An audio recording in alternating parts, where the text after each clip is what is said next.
Assalamualaikum warahmatullahi wabarakatuh. Kembali lagi bersama Memento Book Review. Dan kali ini saya akan mengulas novel karya Pramoedya Anantatur, sang raksasa sastra Indonesia. Kita kenal banyak karya beliau yang bernapaskan pemberontakan atau perlawanan melawan penjajah. Bagaimana jika penjajah kali ini bukanlah orang asing, melainkan orang kita sendiri? Penasaran kan? Tanpa berlama-lama lagi, langsung kita ulas yuk!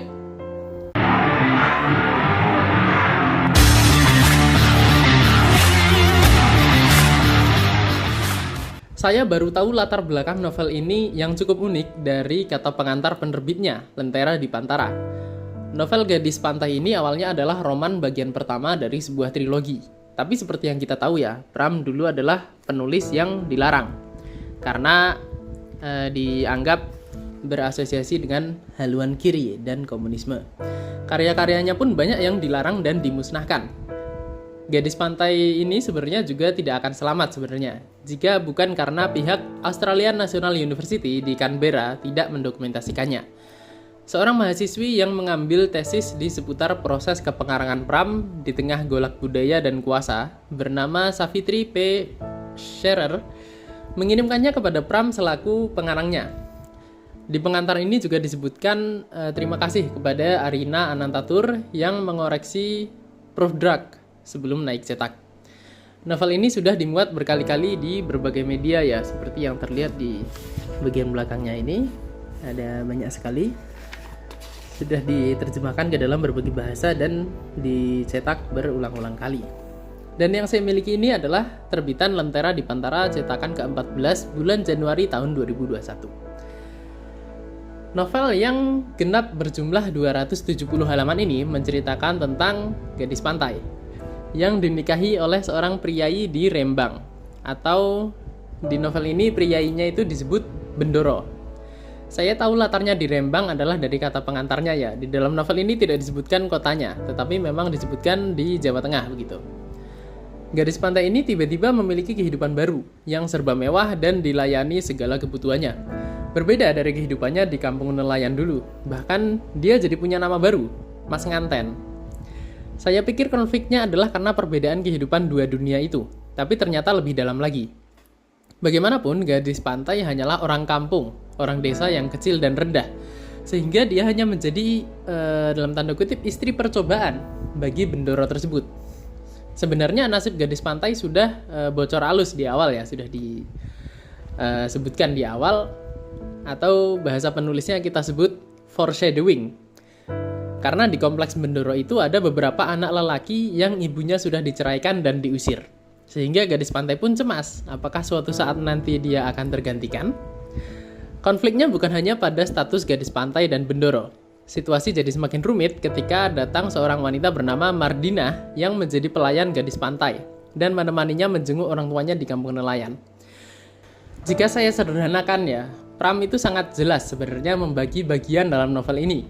Bagian pertama adalah bagaimana gadis pantai mendapatkan kehidupan baru yang serba berbeda. Kemudian bagian kedua adalah tentang kehidupannya di kompleks Bendoro dan hubungannya dengan seorang pelayan tua dan berbagai dinamikanya. Kemudian bagian ketiga adalah tentang perjalanannya ke kampung nelayan ditemani Mardina. Dan menurut saya bagian ini adalah bagian inti atau konflik inti yang sangat-sangat seru.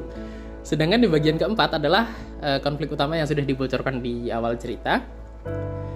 Dan bagian akhirnya. Misal ya, jika ada seorang terpidana mati yang sudah tahu dia akan mati. Nah, bagian keempat ini adalah bagian berjalan ke tiang eksekusi. Kita sudah tahu sejak awal sebenarnya apa yang akan terjadi di bagian keempat ini. Tapi dengan kemahirannya, Pramoedya Anantatur tetap menceritakan bagian ini dengan sangat menghanyutkan. Nah, saya yang laki-laki saja tetap sakit membacanya gitu.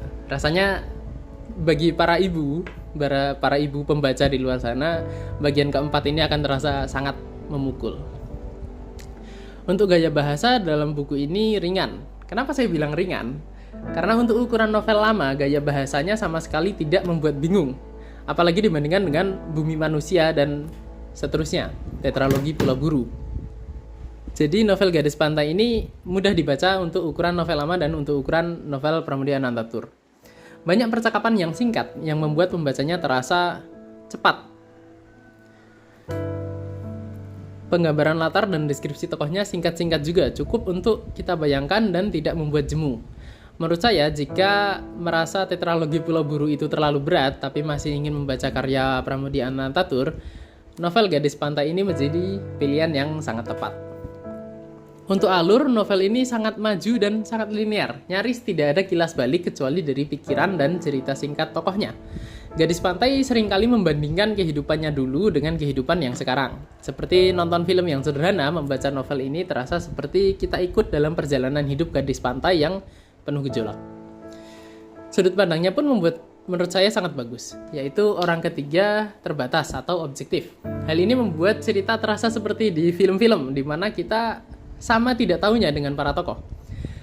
Ada satu adegan berisi konflik tentang surat, dan hanya ada satu orang yang bisa membaca.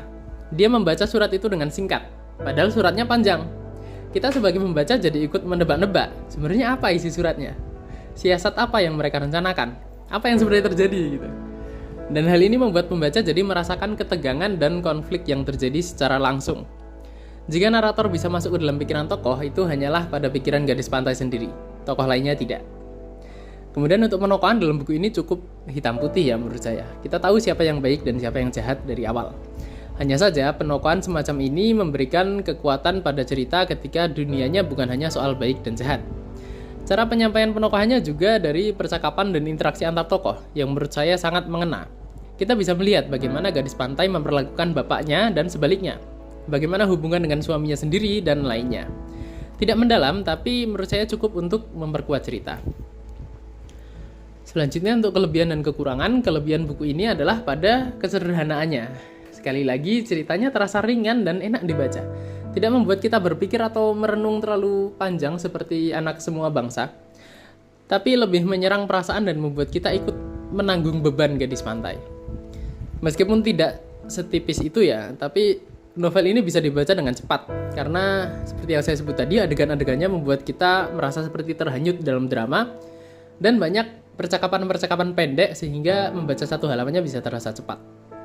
Kekurangannya ada pada takdir ya. Seperti yang saya singgung di awal tadi, sebenarnya ini adalah bagian pertama dari trilogi. Jika bisa, saya sangat ingin mengetahui bagaimana kelanjutan kehidupan gadis pantai. Tapi harapan tinggal harapan, sehingga jangan mengharapkan endingnya terasa seperti ending biasanya ya. Tapi endingnya tidak benar-benar menggantung sih, karena urusannya dengan Bendoro suaminya itu sudah bisa dianggap selesai. Walaupun saya kurang puas, tapi ending ini sama sekali tidak mengurangi kualitas kepenulisan beliau dalam novel ini. Oh ya, endingnya ada di kata pengantar penerbit ya, jadi kalau tidak ingin dapat spoiler, kata pengantar penerbit ini jangan dibaca di awal. Untuk harga sendiri, buku ini di togamas.com dihargai 71.250, tapi stoknya habis. Sedangkan di gramedia.com harganya 75.000, tapi stoknya habis juga. Saya sendiri sedang mencari buku Bukan Pasar Malam dan Si Midah Bergigi Emas, karya Pramoedya Anantatur. Jadinya saya baru sadar bahwa sekarang ternyata sulit mencari karya Pramoedya Anantatur terbitan Lentera di Pantara. Sehingga hati-hati ya jika ingin membeli novel Pram di marketplace, karena banyak sekali yang beredar di pasaran itu bajakan. Baik, kesimpulannya novel ini mengingatkan kita bahwa karya Pram yang pantas dipuji bukan hanya bumi manusia.